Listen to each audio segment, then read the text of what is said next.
तो नमस्कार दोस्तों, एक बार फिर से आप सभी का स्वागत है हमारे क्लास में। मैं हूं अशरफ और आप देख रहे हैं ऑनलाइन फार्मेसी क्लास। तो जैसा कि आज मैं डिस्कस करने वाला हूं फार्माकोलॉजी का मेटाबॉलिज्म ऑफ ड्रग यानी फार्माकोकाइनेटिक का पार्ट 3 जो है मेटाबॉलिज्म। क्योंकि मैंने बताया था फार्माकोकाइनेटिक जो होता है वो होता है ADME से मिलकर बना हुआ। मैंने ऑलरेडी डिस्कस कर लिया है एब्जॉर्प्शन, डिस्ट्रीब्यूशन, और आज का जो टॉपिक है वो है मेटाबॉलिज्म, M फॉर मेटाबॉलिज्म। तो आज का चैप्टर है मेटाबॉलिज्म ऑफ ड्रग, यानी ये चैप्टर बहुत ही इंपॉर्टेंट है और आपको ये समझना काफ़ी ज़्यादा इंपॉर्टेंट रहेगा। तो ठीक है, इसके बारे में मैं अभी डिस्कस करने वाला हूँ। तो चलिए शुरू करते हैं आज का पार्ट 1। ये बहुत ही लंबा होगा, इसलिए मैंने इसे पार्ट 1 पार्ट 2 में डिवाइडेड कर दिया है। तो आज का टॉपिक स्टार्ट कर रहा हूँ मैं कि मेटाबॉलिज्म ऑफ ड्रग होता क्या है। तो metabolism of drug is chemical alteration of the drug in the body और living organism. By this process, a drug may be inactivated or converted into more active form. Or conversion from inactive to active form. इसका मतलब क्या हुआ? ये एक process होता है जिसके द्वारा बॉडी के अंदर एक ड्रग का एक अल्टरेशन होता है one form to another form in the living organism. ठीक है, क्या इसमें क्या हो सकता है? ये जो ट्रांसफॉर्मेशन हो रहा है वो उसमें हो सकता है ये एक्टिव से इनएक्टिव फॉर्म में हो सकता है। उसके बाद अगर कोई एक्टिव है तो वो और भी एक्टिव हो सकता है, उसका मेटाबोलाइट जो बनते हैं आफ्टर मेटाबॉलिज्म वो भी एक्टिव फॉर्म में बदल सकते हैं, या फिर कुछ इनएक्टिव ड्रग होते हैं वो एक्टिव फॉर्म में भी बदल जा सकते हैं। ठीक है, तो मेटाबॉलिज्म ऑफ ड्रग का और भी सिनोनिम्स है जिसे कहते हैं बायो ट्रांसफॉर्मेशन। ठीक है, बायो ट्रांसफॉर्मेशन, ये दो वर्ड से मिलकर बना होता है बायो एंड ट्रांसफॉर्मेशन। आपको काफ़ी ज़्यादा जगह में सुनने में आया होगा bio transformation. What is bio transformation? ठीक है, तो बायो ट्रांसफॉर्मेशन का मतलब होता है कि बायो का मीनिंग जो आता है, बायो का मीनिंग होता है लिविंग सेल या लिविंग ऑर्गेनिज्म। ठीक है, ट्रांसफॉर्मेशन का मतलब होता है ट्रांसफॉर्म, एक फॉर्म से अलग फॉर्म में ट्रांसफर होना। तो इसका जो डेफिनेशन होगा कि transformation from one form to another form in a living organism is also known as biotransformation। और इसमें क्या होता है, second one is also known as detoxification। यानी मेटाबॉलिज्म जो होता है बायोट्रांसफॉर्मेशन एंड डिटॉक्सिकेशन के नाम से भी जाना जाता है। क्यों डिटॉक्सिकेशन के नाम से जाना जाता है?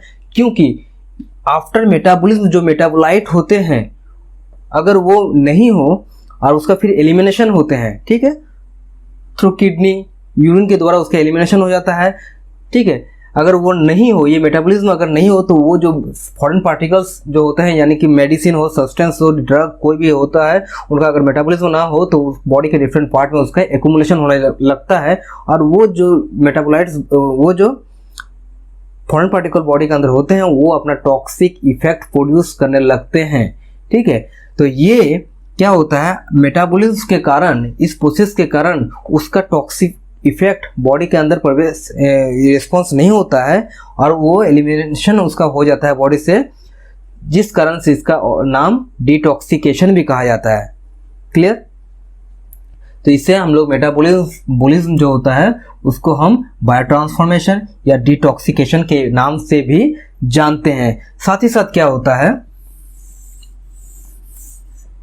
इस जो मेटाबॉलिज्म हो रहा है इससे क्या होता है, ड्रग का जो एक्शन, ड्यूरेशन ऑफ एक्शन वो भी कम जाता है। अब हम देखेंगे कि इसका साइट्स क्या होते हैं। मेटाबॉलिज्म जो होता है उसका कुछ खास साइट्स होते हैं, यानी साइट के बारे में हम बात करेंगे। तो इसका जो प्राइमरी साइट्स होता है, मेटाबॉलिज्म का जो प्राइमरी साइट होता है, प्राइमरी साइट वो होते हैं लीवर।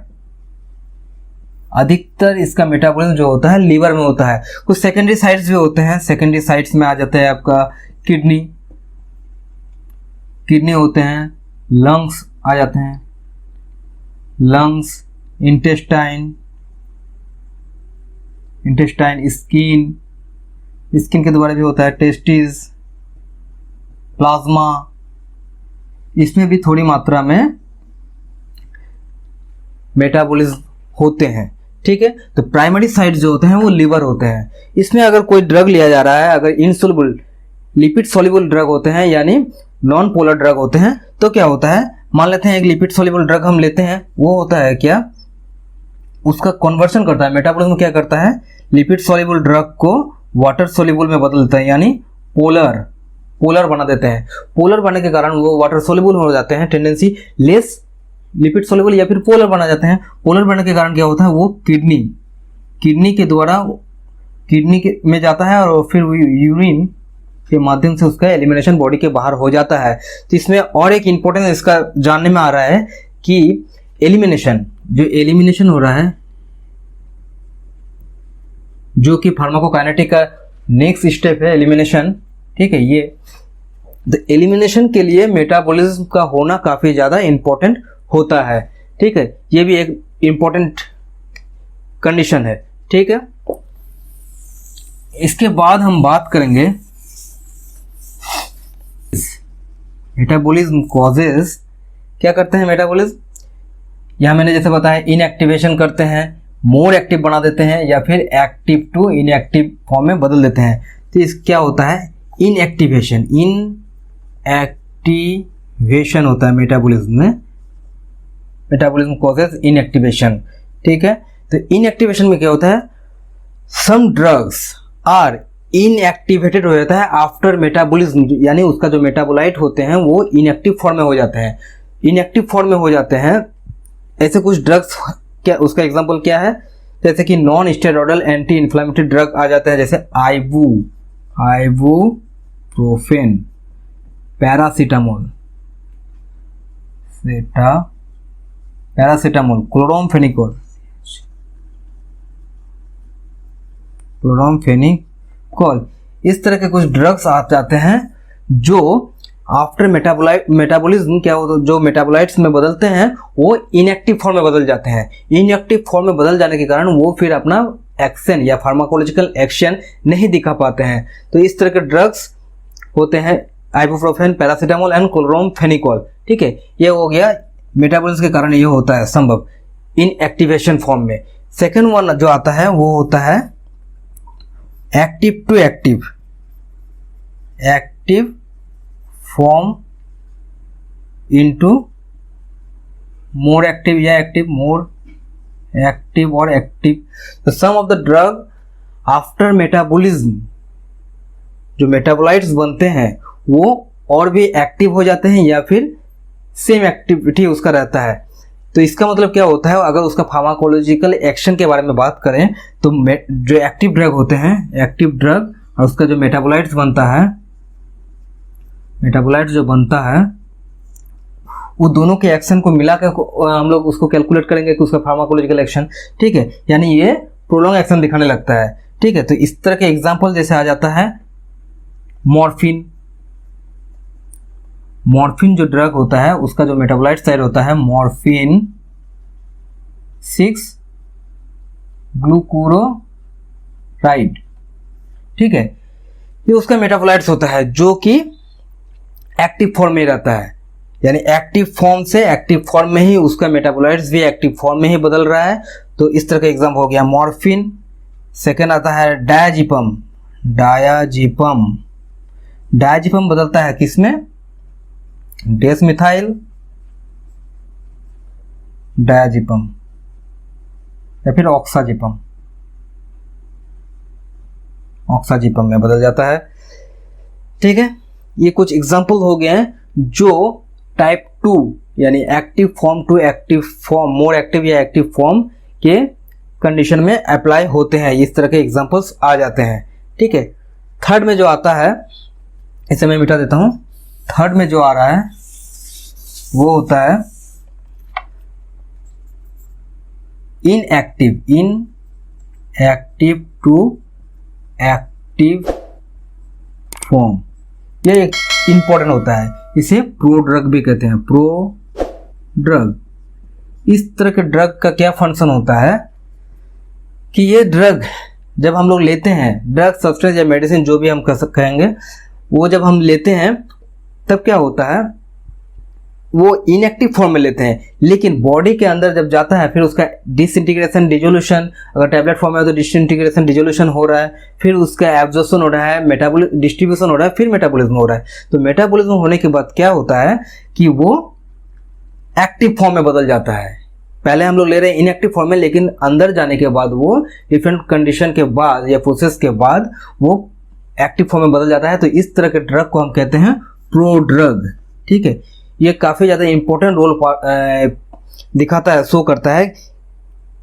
कुछ मेडिसिन होते हैं जैसे कि वो ट्रिपल बी यानी ब्लड बैरियर ब्रेन, इसको क्रॉस नहीं कर सकते हैं क्योंकि ये लिपिड सॉल्युबल होते हैं। इनसॉल्युबल ड्रग जो होते हैं यानी पोलर ड्रग, इसके द्वारा इस पैसेज में जा नहीं सकते हैं क्योंकि ये लेयर होता है, लिपिड सॉल्युबल ड्रग लेयर होते हैं वो। ठीक है, वहाँ वो परमिएबल नहीं होते हैं। इसका जो होता है ना काफ़ी ज़्यादा वहाँ पर जंक्शन काफ़ी टाइट रहता है। अगर आप डिस्ट्रीब्यूशन मेरा क्लास देखेंगे तो वहाँ पता चल जाएगा आपको, यहाँ जो जंक्शन होता है वो काफ़ी क्लोज होते हैं, वहाँ पोर नहीं होते, इंटरसेलुलर स्पेस वहाँ नहीं पाए जाते, जिसके द्वारा नॉन पोलर ड्रग वहाँ प्रवेश नहीं कर पाते हैं। तो इस तरह के ड्रग्स को हम लोग प्रवेश कराते हैं किस तरह, इस तरह प्रोड्रग के रूप में। तो इसका कुछ एग्जाम्पल है, जैसे प्रोड्रग एक्टिव फॉर्म। प्रोड्रग हो गया लेवोडोपा जिसका एक्टिव फॉर्म होता है डोपामिन। ये डोपामिन क्या होता है? डोपामिन एक प्रिकर्सर है जो हमारे बॉडी के अंदर ब्रेन में पाया जाता है, जिसकी कमी डेफिशिएंसी के कारण एक डिजीज होता है जिसे कहते हैं पार्किंसन डिजीज। तो ये न्यूरल प्रॉब्लम होता है जिसमें क्या होता है, कुछ सिम्टम्स होते हैं जैसे ट्रिमर, सर धीरे धीरे हिलता है, इस तरह के डिजीज सिम्टम्स दिखाई देते हैं। वीकनेस लगता है, बैलेंस नहीं मिलता है, चलने में नहीं बनता है, बोलने में नहीं बनता है, नींद नहीं आता है, इस तरह का प्रॉब्लम उस डिजीज में होता है, जिसे पार्किंसन डिजीज कहते हैं। तो इस डिजीज में क्या होता है, डोपामिन जो होता है उसका लेवल ब्रेन के अंदर डिक्रीज हो जाते हैं यानी कम हो जाते हैं। तो यहाँ पर हम लोग को बाहर से आर्टिफिशियल रूप से अगर हम वहाँ डोपामिन को प्रवेश करा सकें या फिर इंटर करा सकें तो फिर हमारा वो डिजीज से हमें राहत मिलता है। ठीक है, वो सिम्टम्स को हम रोक सकते हैं या फिर कम कर सकते हैं। ठीक है, तो इस तरह डोपामिन के प्रिकर्सर इसका जो प्रोड्रग होता है वो होता है लेवोडेपा। तो लेवोडेपा को जब हम लोग लेते हैं तो क्या होता है, ओरली हम जब लेवोडेपा को लेते हैं तो फिर उसका डिसइंटीग्रेशन होता है, ओसोफेगस में जाने के बाद उसका डिसइंटीग्रेशन हो रहा है, फिर डिजोल्यूशन हो रहा है, फिर उसका पोर्टल वेन के द्वारा वो लीवर में जा रहा है, उसका फर्स्ट फास्ट इफेक्ट हो रहा है लीवर में जाने के बाद, फिर वहाँ उसका एब्जॉर्प्शन हो रहा है, फिर डिस्ट्रीब्यूशन हो रहा है, फिर उसका मेटाबॉलिज्म हो रहा है। मेटाबॉलिज्म होने के बाद क्या हो रहा है, वो जा रहा है, सपोज ये बीबीबी का लेयर है। ठीक है, अगर डोपामिन हम डायरेक्ट देते हैं डोपा ठीक है, डोपामिन, तो ये इसमें प्रवेश नहीं कर पाएगा डोपामिन डायरेक्ट। लेकिन अगर लेवोडेपा जब यहाँ गया तो फिर लेवोडेपा इसके अंदर प्रवेश कर गया, लेवोडेपा यहाँ प्रवेश कर गया। प्रवेश करने के बाद यहाँ एंटर करने के बाद ये बदल जाता है डोपामिन में। तो डोपामिन अगर यहाँ पर आ गया ब्रेन के अंदर तो फिर इसका कॉन्सेंट्रेशन ऑटोमेटिकली इंक्रीज होगा। फिर क्या होगा, पार्किंसन जो होता है, पार्किंसन डिजीज जो होगा उसका सिम्टम क्या होगा, डिक्रीज हो जाएगा। तो इस तरह से ड्रग्स मेटाबॉलिज्म के द्वारा हम लोग एक डिजीज को क्योर कर सकते हैं या फिर कम कर सकते हैं। ठीक है, तो लेवोडेपा प्रोड्रग के रूप में काम आ रहा है, किसमें बदलने के लिए, डोपामिन में बदलने के लिए। तो कुछ इस तरह का और भी एग्जांपल्स हैं, जैसे हो गया जाके एसाइक्लोविर जो कि एंटीवायरल ड्रग होता है। तो इसका जो एक्टिव फॉर्म होता है वो होता है एसाइक्लोविर थायोसल्फेट, थायोफॉस्फेट। ठीक है, क्लोपिडोग्रेल भी आता है जो एंटीप्लेटलेट है, जो ब्लड को थिनर बनाते हैं। क्लोपिडोग्रेल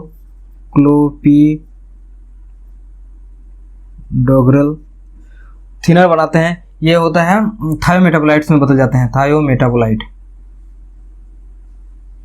मेटाबोलाइट्स में बदल जाते हैं, एक्टिव फॉर्म में बदल जाते हैं, फिर वो ब्लड को थिनर बनाते हैं, या फिर हार्ट अटैक का जो पेशेंट होते हैं उसको ये ड्रग प्रिस्क्राइब किया जाता है। ठीक है, तो ये हो गया मेटाबॉलिज्म के कारण क्या क्या हो सकते हैं उनका पूरा डिटेल्स। ठीक है, अब हम बात करेंगे एंजाइम्स। अब ये एंजाइम्स होता क्या है,